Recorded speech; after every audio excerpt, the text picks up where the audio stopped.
Olá, muito boa tarde. Hoje é dia 2 de fevereiro de 2018. Está começando mais um programa Fundos Imobiliários aqui pela Infomoney TV. Hoje é dia de ouvir o analista. Hoje eu recebo novamente Luiz Maurício Garcia, do Bradesco BBI.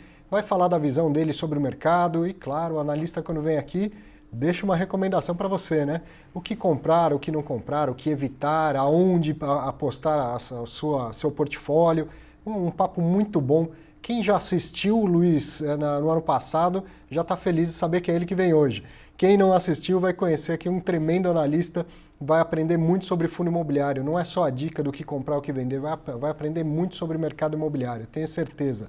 Já, depois dos fatos relevantes, essa semana teve vários fatos relevantes e de alguns destaques que eu trouxe aqui. Vamos ver?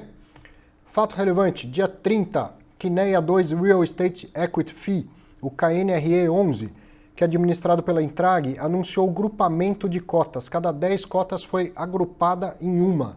Isso começou ontem, dia 1º de fevereiro.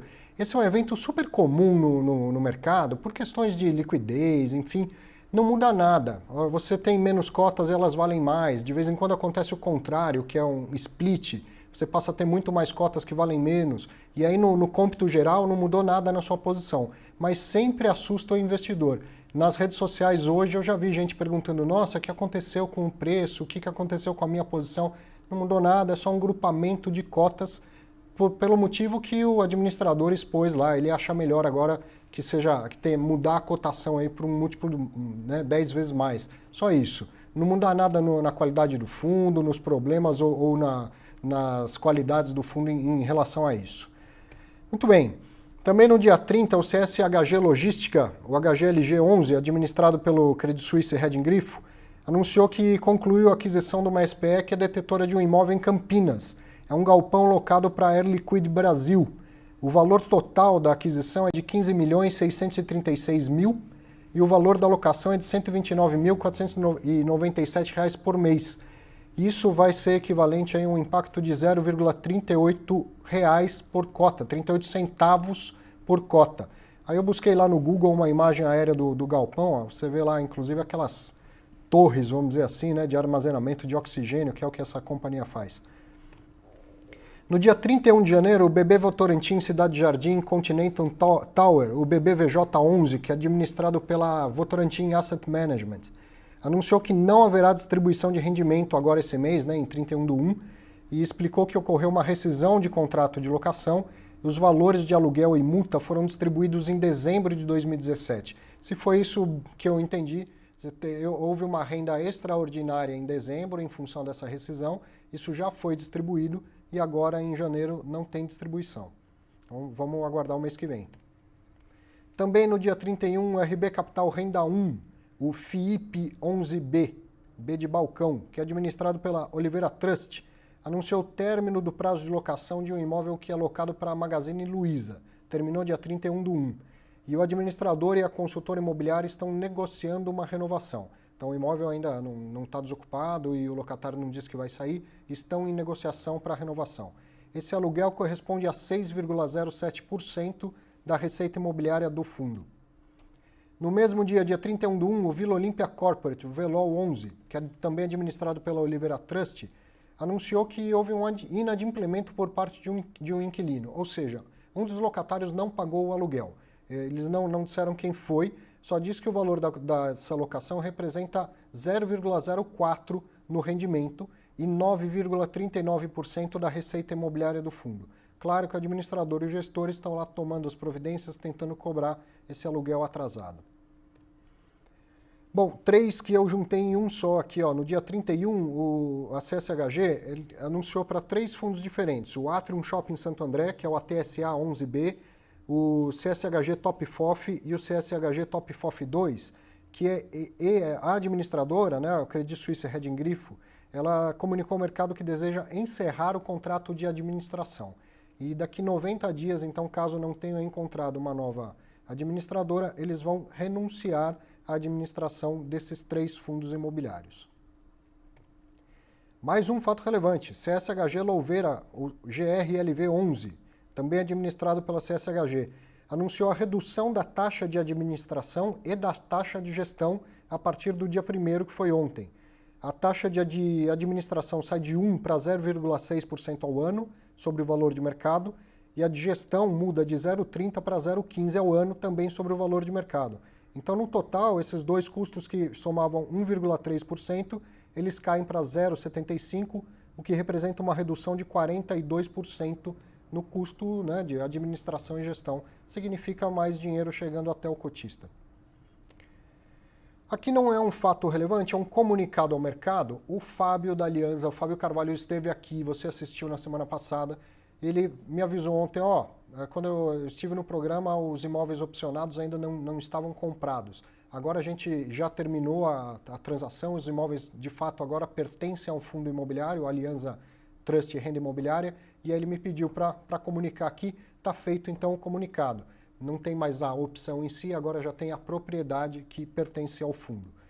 Antes de falar do destaque, pode vir aqui para Márcia. Então, como o programa anterior foi gravado com o Fábio, eu queria falar de um outro programa ainda, aquele em que vieram aqui o professor Dr. Luiz Paulo Lopes Fávero e o professor Dr. Ricardo Goulart Serra. Você imagina eu pensando em quem eu vou trazer para o programa e falar, eu vou levar 2 grandes pesquisadores e vou mostrar 3 pesquisas acadêmicas. É claro que a gente fica tenso, será que isso vai ser legal? Será que quem assiste vai gostar? E eu fiquei, vou dizer que eu fiquei tão surpreso porque eu imaginava isso de você, mas a reação foi maior do que eu esperava. O que eu recebi de mensagens de gente dando parabéns, dizendo que adorou, gente que é da academia falando, nossa, que bacana você levar um trabalho acadêmico ao ar, e gente que não é acadêmico e que falou, putz, eu não sabia que um trabalho acadêmico podia ser tão interessante. Cara, eu fiquei muito satisfeito, agradeço muito aos que me deram esse retorno, porque é realmente importante para a gente balizar essas loucuras que a gente tenta fazer aqui, fazer uma aula de valuation, trazer um artigo acadêmico, mas eu fiquei realmente muito feliz porque eu acreditava que você ia gostar, mas eu não sabia que ia ser uma repercussão tão grande assim. Muito legal, muito obrigado mesmo, viu? Um destaque aqui da semana, tá começando o mês, então eu quis dar uma olhada no IFIX lá na máxima novamente. E você tá vendo aí na sua tela que eu fiz um recortezinho em verde. Esse recorte é da última vez que o Luiz Maurício Garcia esteve aqui. Olha o quanto subiu o mercado de março de 2017 para agora. Então, claro, esse vai ser um dos assuntos que eu vou tratar com ele. E como eu costumo fazer, você está vendo aí o IFIX nominal. Em termos reais, ou seja, já ajustado pelo IPCA, ele também está na máxima. Mas aí a diferença, aquele pico aqui, toda essa alta, né, desde o último pico até agora, reduz bastante, né? E o que a gente vai ver? Esse pico vem parar aqui em cima. Por quê? Porque a gente está considerando o carrego, aquela cotação do IFIX, aquela pontuação do IFIX, mais toda a inflação do período. E aí você vê que a alta não é tão grande assim. Mas, de qualquer maneira, é máxima histórica e em termos reais, diferente do Ibovespa, que está em máxima histórica somente em termos nominais. Se a gente fizer isso com o Ibovespa, jogar a inflação aqui, o Ibovespa teria que estar mais de 100 mil pontos para chegar na máxima histórica dele, que aconteceu em 2008. Muito bem, é hora de falar do nosso curso online Viva de Renda com Fundos Imobiliários, curso esse gravado aqui em parceria com Infomoney Educação. São quase 9 horas de conteúdo, onde você vai aprender em 4 módulos toda a parte jurídica de um fundo imobiliário, o que eles podem e não podem fazer, o que você, cotista, pode ou não pode fazer. Vai aprender sobre o mercado imobiliário, vai entender então que a diferença de um shopping, de um galpão, de um escritório e o que atende melhor ao seu perfil. Depois vai aprender a montar a sua carteira, gerir a sua carteira e, por fim, como fazer com o leão, como fazer para apurar imposto de renda, pagar e declarar, inclusive. Vou te mostrar aqui no site do Infomoney. Você vai vir em Infomoney Cursos. Ele pode estar aqui, tem um atalhozinho que de vez em quando muda, ou então vem aqui, menu Cursos. Tá lá, página de cursos do Infomoney Educação. Vindo mais para baixo, você vai encontrar aqui no meio, Viva de Renda com Fundos Imobiliários. Clicou aqui em Saiba Mais, tem todas as informações que você precisa. Pode fazer tranquilo, milhares de pessoas já fizeram, eu tenho um retorno sempre muito positivo. Claro, tem uma crítica ou outra, a gente aproveita e melhora, mas na sua imensa maioria as pessoas dizem que se sentiram mais preparadas e agradecem muito pelo conteúdo do curso. Mais um destaque, eu preparei um guia de fundos imobiliários, um e-book, que é um guia voltado para o investidor iniciante, o investidor leigo. A gente tem visto aqui consistentemente o número de investidores vem aumentando e de pessoas interessadas em investir em fundo imobiliário. Então, você que está assistindo o programa provavelmente já investe, já entende um pouco do mercado. É bom para você esse e-book? Só se você for um iniciante. Mas você que já conhece e investe, tenho certeza que você vive tentando convencer um familiar, um amigo, olha, vai conhecer o mercado, fundo imobiliário é um negócio interessante, é um negócio conservador e tal. Tá difícil de explicar? Então deixa para mim. Eu escrevi isso com toda a didática, que é justamente para tirar as dúvidas dos iniciantes e fazer com que eles entendam melhor o mercado e sintam confiança para iniciar. Tá legal? Baixe o e-book, então, leia, me mande um retorno, gostei disso, faltou aquilo, e principalmente compartilhe aí com seus amigos e seus familiares, ok? É isso, vamos bater um papo com o Luiz Maurício Garcia, tá aqui esperando para falar, né? O convidado vem querendo falar, né, Luiz? Isso aí. Obrigado por ter vindo mais uma vez. Obrigado, eu que agradeço. Boa tarde a todos também. Tá fazendo quase um ano, né? Passa rápido, né? Passa rápido. E eu mostrei aqui, até coloquei o gráfico do IFIX. Bom, antes, para quem te assistiu, já te conhece, mas quem não assistiu ano passado, fala de você um pouco. Você é analista do Bradesco BBI, correto? Isso, correto. E essa sua pegada do mercado de imóveis, da onde vem essa sua experiência e o que você faz lá no Bradesco? Legal. Bom, obrigado, Arthur, pelo convite. Eu já estou há alguns anos, há mais de 6 anos, no Bradesco BBI, então liderando a cobertura do setor de real estate. Antes disso também trabalhei em uma empresa ligada ao setor e outras grandes empresas em áreas financeiras, diferentes segmentos de atuação. Então, eu acho que o setor, eu acho que são duas coisas, né? Eu acho que primeiro gostar e segundo, eu acho que ter um conhecimento financeiro e um conhecimento de mercado que ajude nessa seleção, né? Em estabelecer pilares que vão realmente ajudar a ditar qual o melhor investimento, qual o pior, o que evitar, o que focar e etc. Então, nesse sentido, Arthur, eu acho que algo que fica claro depois de alguns anos acompanhando o setor de real estate é que existem 3 pilares que, às vezes, num momento de euforia, como nós vimos no passado, 2012, fundos imobiliários, né? Até, de repente, depois disso, 2013, o mercado esquece um pouco, que é o pilar localização, qualidade do ativo e gestão. Eu acho que, já entrando no primeiro ponto, depois de algum tempo acompanhando o setor, acho que isso aqui é uma coisa que fica muito clara. Sim. E que a gente não pode se deixar sair de nenhum desses pilares em função de um momento ou de uma determinada euforia. Então, eu acho que localização, qualidade do ativo e gestão são pilares básicos que a gente sempre tenta se orientar, né, nos orientar nesses 3 pilares, para ir, em função depois de uma série de análises, um trabalho detalhado, que é o nosso objetivo lá no Bradesco BBI, é fazer um trabalho realmente muito a fundo e acompanhamento de perto em todas as empresas do setor, para você ter uma visão macro também setorial. E depois disso tudo você vai definir as melhores estratégias de investimento. Você falou desses 3 pilares, eu concordo plenamente, e eu acho que o último, que é a gestão, a crise ajudou, no sentido de que depois de 2013 veio uma crise que perdurou até 2016 no mercado de fundos imobiliários, né? E aí eu acho que nesse momento os bons gestores ficaram evidenciados. Não sei se você concorda com isso, nem precisa citar nomes se você não quiser, mas ao longo desse tempo acompanhando o mercado, é claro para você que uns se saíram muito melhor do que outros, que uns estavam preparados porque conheciam o mercado imobiliário e os outros foram entender o que era uma crise pela primeira vez? Não, acho que sim. E é interessante porque como lá no banco nós acompanhamos não só fundos imobiliários, mas também construção civil, as empresas de shoppings e as empresas de propriedades tradicionais que não estão dentro do veículo fundo imobiliário.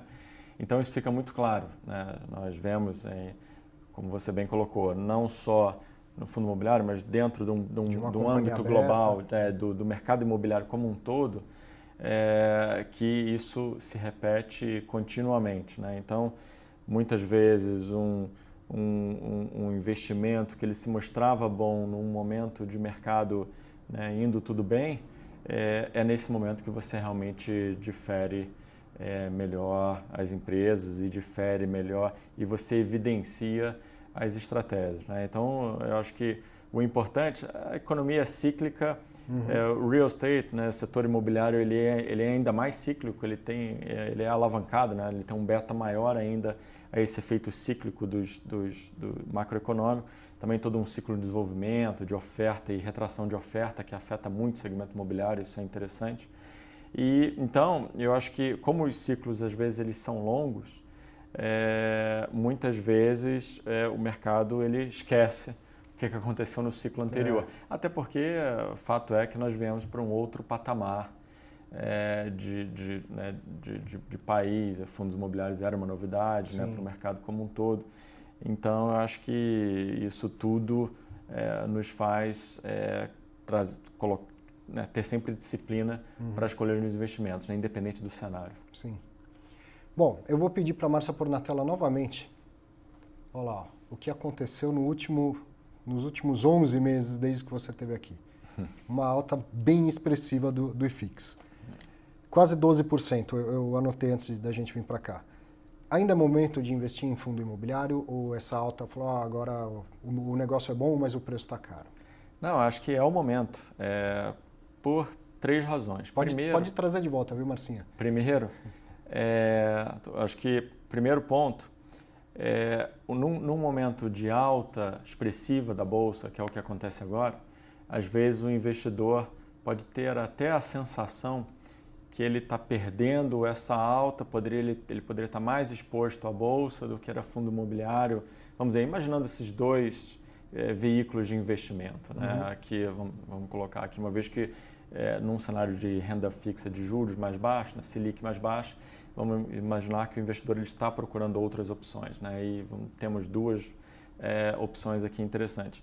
Então, nesse começo de ano, a Bovespa ela se destacou, né, destoou a performance da Bovespa vis-à-vis a performance de fundo imobiliário, mas é importante ajustar essa performance pelo beta. Perfeito. A Bovespa ela tem um beta muito mais alavancado, né, do que fundos imobiliários, que é um ativo de investimento com beta de risco muito menor.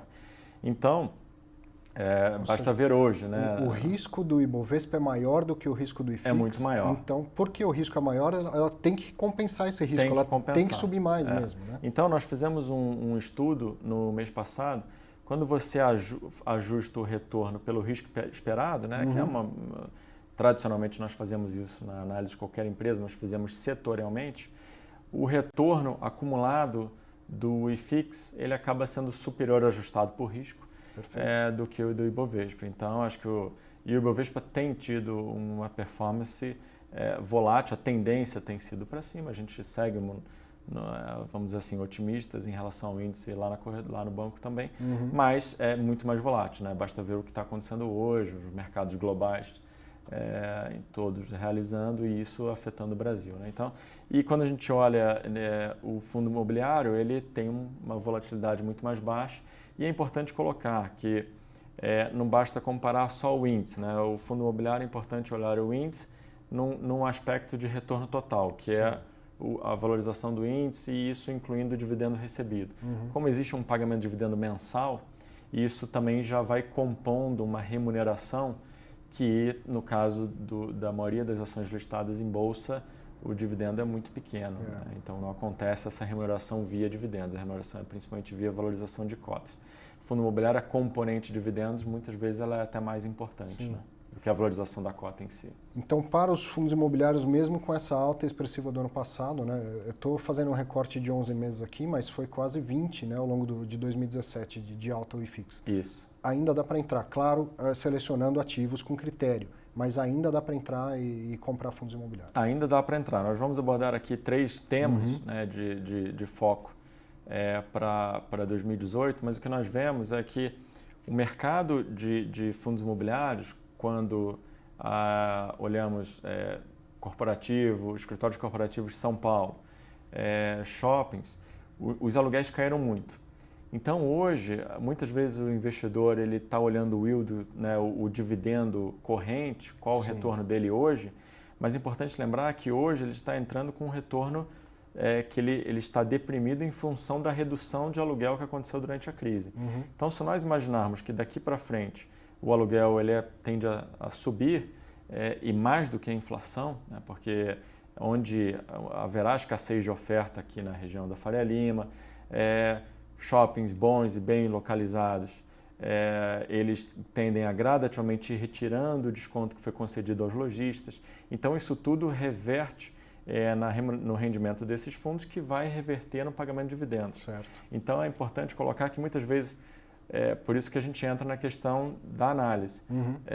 O investidor, muitas vezes, ele tende a comparar qual é o retorno, né, o dividendo que cada fundo imobiliário tem pago, mas essa pode ser uma visão míope, no sentido de ter uma série de fatores que não estão sendo considerados ao fazer essa análise. Está tomando decisão olhando o retrovisor e não o para-brisa. E não o para-brisa. E o para-brisa é muito maior que o retrovisor, não é à toa. Né? Exatamente. Então eu até coloquei, você frisou 3 pontos aqui em o que focar, né? Marcinha, dá uma piscada na tela para o pessoal ver aqui, ó. Shoppings corporativos em São Paulo e galpões. Isso. O galpão também pelo mesmo motivo, quer dizer, o mercado começa a reaquecer. Isso. O galpão, então vamos lá, acho que a gente pode começar pelo final. Vamos começar por galpões, então, pegando o gancho da sua pergunta. Galpões, hoje, por exemplo, foi divulgada a venda de carros em janeiro, né, cresceu 23%. Então, uma vez que a economia começa a se reaquecer, você tem todo um crescimento também de vendas de linha branca, de e-commerce e etc. As empresas aumentando o volume de vendas, tem que aumentar os volumes estocados em centros de distribuição, aumenta o giro, isso requer mais logística. Então, o que nós estamos vendo é que a demanda por galpão tem crescido muito. Conversando com os principais players, né, de galpão no Brasil, todos estão percebendo um aumento na demanda e também na assinatura de novos contratos muito expressiva. Então, é um segmento também que ele está muito correlacionado à retomada da atividade econômica e é uma forma, sim, de capturar um pouco da atividade econômica. Eu sei que esse é um segmento que ele vai crescer e a recomendação aqui é para os investidores não só olharem os ativos atuais, mas também olharem novos ativos que virão. Acho que assim como aconteceu com shoppings, né, que nós tivemos aí recentemente 3 IPOs, né, 3 ofertas, eu acho que o mercado de galpões ele também deve passar por um momento como esse. Então, é um mercado que vale ficar atento, ele está retomando e ele captura muito essa questão da retomada do ciclo econômico.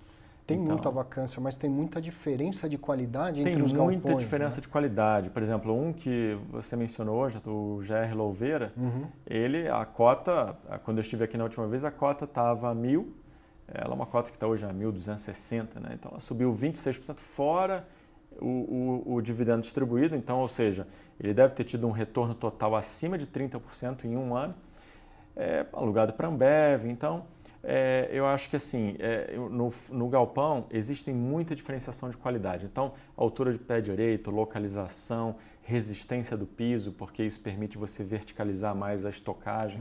Então, tem muita característica que difere muito a qualidade do galpão. Então, galpão é um segmento que não dá para olhar a vacância consolidada da indústria, porque existe muito diferencial de qualidade do ativo. E, de novo, volta aos pilares, né? A localização, às vezes, simplesmente porque você está depois do pedágio, às vezes você pode estar a 2 km de distância. Um galpão está antes do pedágio, o outro está depois, a diferença de preço de aluguel pode chegar a 30%, 40%. E pode ser mais do que isso, não um pode estar vago, outro pode estar alugado. Então é muito importante. Existem, acho que, ativos interessantes, o HGLG, né, tem aí tido uma boa rentabilidade ao longo do tempo. Acabaram de fazer uma aquisição num cap também super interessante. Verdade. E como eu coloquei, eu acho que você mesmo mencionou o GR Louveira, e como eu coloquei, eu acho que virão mais, então é uma classe de ativo que vale a pena o investidor olhar um pouquinho o que tem dentro desses pilares que nós colocamos aqui, mas também ficar atento porque novas ofertas devem vir nesse segmento. A gente já vai falar dos IPOs. Você também trouxe aqui o que evitar, e aí tem 2 pontos importantes. Tá bom. O que evitar, eu acho que ativos com muita exposição a Rio de Janeiro e renda mínima garantida, né? Então, hoje, quando olhamos para o mercado corporativo, mercado de escritórios, existem quase que 2 mercados totalmente diferentes, parece que nós estamos falando de dois mundos, né, diferentes dentro do Brasil, o mercado do Rio de Janeiro e o mercado de São Paulo. O mercado de São Paulo, ele está tendo uma absorção fantástica, você conversa com todos os players vamos dizer, nesse centro expandido aqui de São Paulo, da Paulista, Faria Lima, Berrini, Chucre Zaidan. É uma absorção incrível, uma escassez de oferta, pouquíssimos ativos em desenvolvimento e já o patamar de desconto já se reduziu, né, dos novos contratos e o patamar das concessões, né, que o proprietário do imóvel dá, né, a gente chama em inglês até um termo allowance, mas aquelas concessões, etc., também já vem reduzindo. Então, é um mercado que, assim como colocamos no início, né, quando falamos de shoppings, por que nós gostamos? Né? Porque são mercados que hoje eles estão no mínimo. E o mercado de renda corporativa de São Paulo ele tende a ir retomando muito a absorção recorde. Todos os prédios que tinham muitas vacâncias estão sendo alugados num ritmo muito forte. O mercado de São Paulo tem uma dinâmica econômica muito forte. Quando nós vamos para o mercado do Rio, a economia do Rio o mercado corporativo do Rio é muito exposto a dois setores, óleo e gás e o setor público. Dois setores que, por N razões, questão fiscal, a própria Petrobras fazendo um downsizing, né? Teve o PDV da Petrobras no ano passado, então ela reduzindo de tamanho, outras empresas também reduzindo. A Petrobras mesmo ontem, né, anunciou, foi anunciado pela BR Properties, né, que ela está saindo de 55% da área ocupada dela no Ventura, que é o principal prédio AAA maior, né, conjunto, são duas torres de prédios AAA do Rio. Mais de 90 mil metros quadrados nessas duas torres, 60 mil deles eram ocupados pela Petrobras, ela está saindo de 30. Então... E como você tinha me dito, não é que ela está mudando de endereço, ela está reduzindo. E essa exatamente. Metade não vai ocupar em nenhum outro lugar da cidade. Não vai ocupar. Vagou mesmo. Exatamente. Vagou, aumenta a eficiência, aproveitamento de outros escritórios que ela já possui, vagou. Então hoje, conversando com as consultorias especializadas, né, no assunto, que nós conversamos com todas praticamente, com as principais, a expectativa é que o mercado do Rio atinja 50% de taxa de vacância nesses ativos a mais, né? Que inclui AAA, etc. Porque existe uma vacância enorme na área do Porto, existe uma vacância enorme agora também no centro do Rio, com as áreas que foram vagas. Existe uma vacância também na Barra, que passou a ser mais competitiva em função da melhora da infraestrutura. Certo. Então, a Barra, que antes não competia muito com o centro, hoje em dia passa a competir.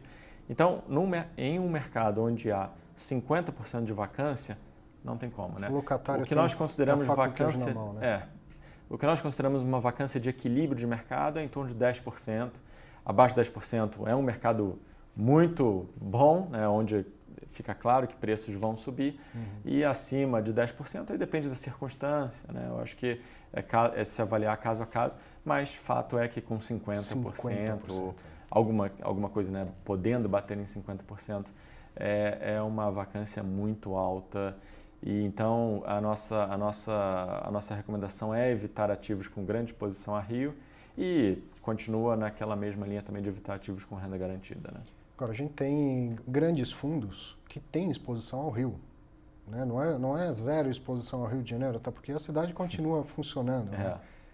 Evitar uma grande exposição, mas não precisa ser uma zero exposição. Eu acho que o foco, como nós colocamos aqui, os grandes temas que eu vejo para fundos imobiliários nesse momento, né, isso pensando num horizonte de médio e longo prazo, com o cenário que nós temos hoje, né, que é o que nos dá, vamos dizer, os pilares para a tomada de decisão, que são ativos que eu acho que eu vejo que estão muito bem. A parte de shoppings,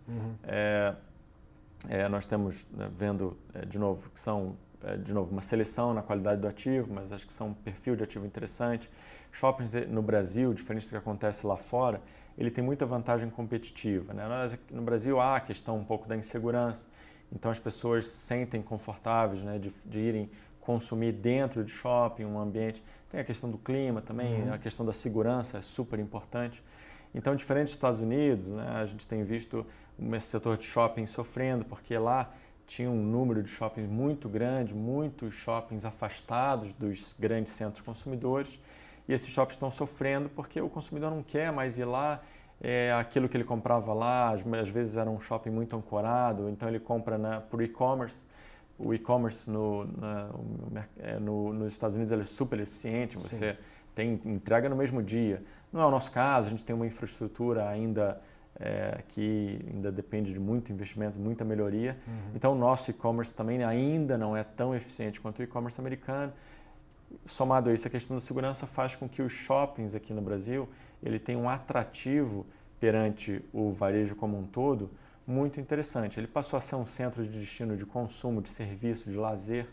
Então, por isso que nós falamos, né, tiveram 3 IPOs de shoppings aí recentemente, o XPML, 20, e todos estão indo super bem. Eu acho que, assim, de novo, dentro daqueles pilares de localização, gestão e etc., eu acho que são ativos interessantes, nós gostamos. O HGBS está na nossa cobertura, por exemplo, e é um ativo que nós temos recomendação, porque a classe de ativo é interessante. Então, acho que nesse contexto, o escritório São Paulo também é a mesma coisa, né? Acho que é uma classe de ativo que a gente vê. Então, 3 temas, shoppings, seguindo aqueles 3 pilares, corporativo São Paulo e a parte de galpões, que é um mercado que ainda está crescendo. Vou só enfatizar, porque você deixou uma diferença e eu quero ter certeza que eu entendi. Para shoppings, estar no Rio ou em São Paulo não é tão relevante essa diferença. É mais para o corporativo, que deu evitar o Rio de Janeiro. Mas um shopping no Rio de Janeiro, até pela escalada da violência, estava falando, tudo bem. O Rio recentemente ele tem sofrido um pouco mais até em shoppings, mas como em shoppings esses players que já estavam estruturados, como o HGBS, os novos que chegaram, eles têm um portfólio diversificado e conversando com gestores desses fundos. A ideia é que essa estratégia seja dessa forma. Não vejo problema. Eu acho que você não tem uma super exposição ao Rio. Eu acho que ativos com uma exposição acima de 40%, vamos colocar assim, do portfólio, e principalmente escritórios, aí já acho que requer uma cautela maior em função do que está acontecendo. Ótimo. Porque, de novo, existe uma discrepância muito grande entre o mercado de escritórios do Rio e shoppings no Rio. Shoppings no Rio, principalmente os shoppings dominantes, os principais, eles têm uma vacância de 5%, um desconto concedido ao lojista de, vamos dizer, entre 5% e 10%. O mercado de escritório, não, a vacância está em 40%, pode chegar a 50% de acordo com alguns consultores. E o patamar de queda no preço foi muito maior do que esses 5 a 10 de shopping, né? Então é um mercado muito diferente até em função da vacância, porque a vacância, como você bem colocou, ela faz o poder de barganha ficar totalmente na mão do locatário. Agora você tocou em outro ponto que a gente tinha falado aqui, que são os IPOs. O mercado está retomando os IPOs. Isso é importante para todo mundo. Cresce o mercado de fundo imobiliário, cresce o mercado imobiliário. Na semana, no programa da sexta que vem, eu vou trazer nos destaques o número de empregos que a indústria de fundos imobiliários nos Estados Unidos gera diretamente. A gente está falando de empreendedores, de gente que está ou construindo ou vendendo imóveis, né? Então, ter IPOs é importante para todo mundo. Exato. Agora, o investidor, e principalmente o novato, ele fica nessa, então, eu devo entrar no IPO, não devo entrar no IPO? Essa pergunta, eu sei que ela até mal formulada, porque o IPO em si é só um evento, né? E eu acho que o importante é que você já bateu aí, que são os 3 pilares, mas pode, voltando o número de IPOs com mais frequência, aparecer aquele flipper, aquele cara que quer comprar, porque ele acredita que vai subir muito no começo e vai vender e tal. Qual que é o seu posicionamento em relação ao IPO? Vale a pena entrar, não vale a pena entrar? Eu acho que a IPO, como você bem colocou, acho que vai ser muito bom para a indústria, porque muitos investidores que eles entraram lá atrás, nessa primeira grande onda de IPOs de fundos imobiliários, muitos deles entraram com uma perspectiva de renda fixa. Né? Isso. E fundo imobiliário não é isso. Né? Então, eu acho que tem vários pontos positivos. Primeiro, hoje o investidor, acho que ele já está... o conhecimento do fundo imobiliário já se dissipou muito mais. Eu acho que ainda vai aumentar muito. mas ele já melhorou muito em relação ao que era uma indústria relativamente nova. Hoje, boa parte do mercado já conhece e eu acho que a vinda de novos IPOs e o crescimento desse mercado, ele é muito saudável para a indústria, como você bem colocou. Ele não elimina a importância de se verificar os três pilares que nós colocamos aqui, mas eu acho que é muito saudável. Por exemplo, em relação a shoppings, né, já que é um tema aqui, o investidor tinha poucas opções. Ou ele tinha vários fundos de monoativo, né, ou tinha poucas opções de fundos diversificados, como é o caso do HGBS. Agora surgiram mais, então isso traz mais opções. Então, 20 XPMOLs. 20 XPMOLs. Outro do Brasil Plural. O MAL 11. Então, eu acho que isso traz mais opções para o investidor diversificar. Eu acho que é interessante o investidor ele ter um pouco de diversificação por classe de ativos, né? Nós trouxemos 3 opções de classe de ativos aqui que nós achamos que são interessantes nesse momento. E dentro de cada classe, ele ter também exposição aos 3, 4 melhores fundos de cada classe. Então, eu acho que isso é muito saudável, porque você não fica tendo que concentrar dentro de cada classe de investimento em um único fundo. Você pode diversificar. Então, eu acho que vai ser muito bom para a indústria.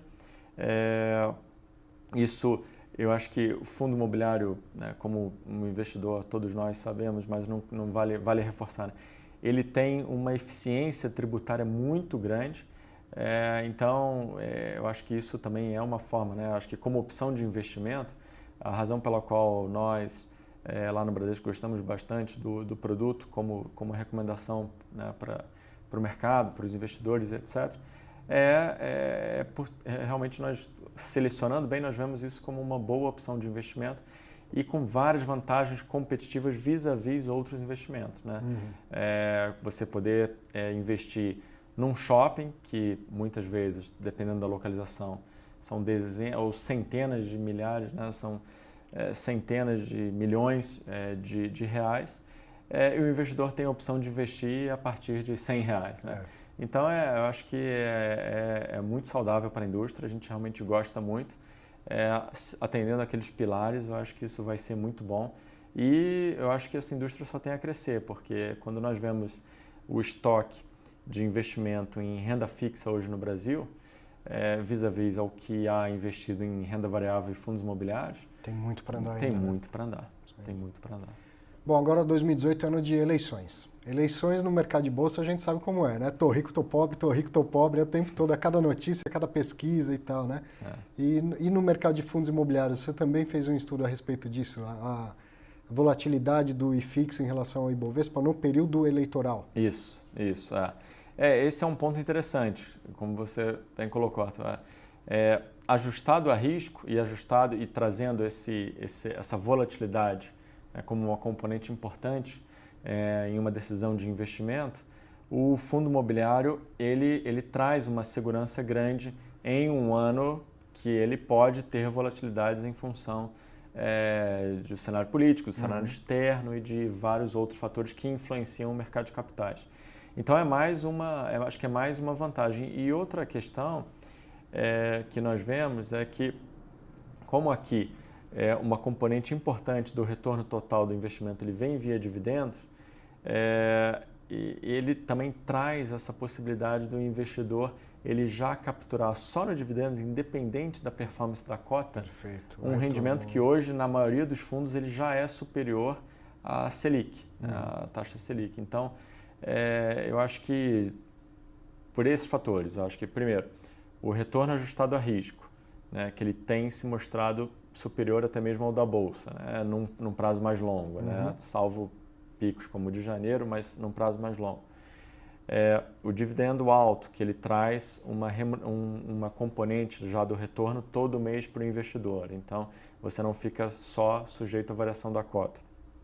E a possibilidade de investir em ativos que eles estão, vamos dizer, de certa forma, blindados, vamos dizer, a todo esse cenário, porque eles estão, como a gente falou, às vezes você captura uma escassez de oferta que é o que tende a acontecer aqui na oferta de escritórios na região do entorno da Faria Lima ou essa em São Paulo. Então, você, independente do PIB, se vai ser um crescimento de 2 ou de 3, a escassez de escritórios, porque há players vindo, há uma demanda, as empresas estão expandindo, a gente tem todo um coworking, né, como nós vimos conversando, empresas de coworking crescendo bastante e novos, né, demandas que vão surgindo. Então a gente tem um mercado crescendo, então o reajuste dos aluguéis, ele vai acontecer vai em algum acontecer de momento, qualquer forma. né? Pode ser um pouquinho mais, um pouquinho menos, mas ele acontece. Acho que o legal é enfatizar, porque você conhece muito bem o mercado imobiliário e o mercado financeiro, é que o timing é diferente, né? No mercado financeiro, se você já enxerga essa possibilidade, acontece o que aconteceu em janeiro na Bolsa, sobe 11% em um mês. Isso tudo que você está dizendo vai acontecer, vai diminuir a vacância, vai subir o valor dos aluguéis, mas isso a gente está falando de um cenário de 3, 4 anos, correto? Isso, correto. De constantes melhoras e gradativas melhoras, né? O mercado imobiliário tem um tempo diferente do mercado de bolsa. Isso. Eu acho que um ponto interessante de colocar, porque às vezes também uma outra forma de capturar isso é a vacância. Né? Então, por exemplo, você pega nessa região aqui um fundo Terra, que ele tinha uma vacância grande, ele alugou tudo, né? Ele está 100% locado. Mas muitas vezes ainda há uma carência. Os kickers, né? A carência do aluguel. Então, o retorno, vamos dizer, o dividendo pago por ele hoje, não necessariamente reflete o fato dele estar 100% alugado. Exato. Quando nós olhamos, então, outros fundos de corporativos e etc., uma forma de se capturar essa melhora do mercado, muitas vezes não é nem no preço, é na locação da vacância. Então, e a vacância, cabe lembrar aqui, né, ela tem aquele duplo benefício. Não só o fundo para de pagar as despesas relacionadas a condomínio IPTU, como ele ainda recebe o aluguel uma vez que a carência termina. Então, quando ele aluga um espaço, né? Isso. Então, muitas vezes um fundo que, por exemplo, que tem 20% de vacância ou 30% de vacância, o efeito na distribuição de dividendos ele é muito maior. Porque não só ele deixa de receber 30% daquela receita de aluguel daquela área, como ele ainda paga o condomínio IPTU, que ele tem que usar a receita da área alocada para pagar esse condomínio IPTU. Então, somando esse efeito combinado, o efeito financeiro, normalmente ele é maior do que a vacância física. Certo. Então, esse é um outro ponto um pouquinho mais técnico, mas é um outro ponto muito importante. E o contrário, então, é verdade. Um imóvel que estava vago quando ele é alugado, ele diminui custos e aumenta a receita. Né? Isso, exatamente. Isso acontece com alguns fundos, no caso do BC Fund, né? A Torre Almirante vagou no Rio.